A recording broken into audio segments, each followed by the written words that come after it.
Un hélicoptère anti-sous-marin iranien a largué un détecteur de sous-marins dans la zone pour trouver l'emplacement exact des sous-marins ennemis sous l'eau. Lorsqu'il détecta un hélicoptère anti-sous-marin, l'opérateur sonar du sous-marin fut extrêmement effrayé. Le commandant du sous-marin ordonna à tout le personnel de retourner à leur poste respectif et de se préparer au combat. Après avoir détecté l'emplacement exact du sous-marin non identifié, l'hélicoptère anti-sous-marin arriva rapidement dans la zone désignée et largua aléatoirement 4 charges de profondeur, tentant de forcer le sous-marin à remonter à la surface. L'opérateur sonar donna l'alerte. L'équipage enfila immédiatement leur casque et se prépara à une collision. Plusieurs explosions se firent entendre. Le sous-marin fut secoué dans toutes les directions. L'intérieur du sous-marin était en désordre et le système sonar ne fonctionnait plus correctement. Après l'explosion, le capitaine pensa qu'il ne pouvait pas simplement attendre de mourir. Il demanda à l'équipage de trouver un lance-roquette portatif et ordonna ensuite de remonter rapidement à la surface. Le capitaine comptait utiliser le lance-roquette pour abattre l'hélicoptère anti-sous-marin iranien. Le sous-marin menacé fut donc forcé de remonter à la surface. Il s'avéra que c'était un sous-marin français en train de cartographier le fond marin. En voyant le sous-marin émerger, l'hélicoptère anti-sous-marin tourna immédiatement le nez et fonça à grande vitesse vers lui. Mais, de manière inattendue, le capitaine français avait discrètement atteint la passerelle et visa l'hélicoptère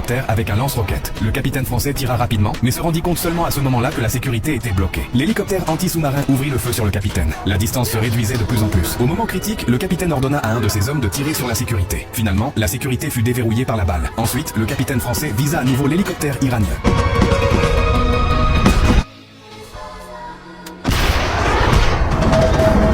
Après avoir réussi, il abattit l'hélicoptère anti-sous-marin iranien.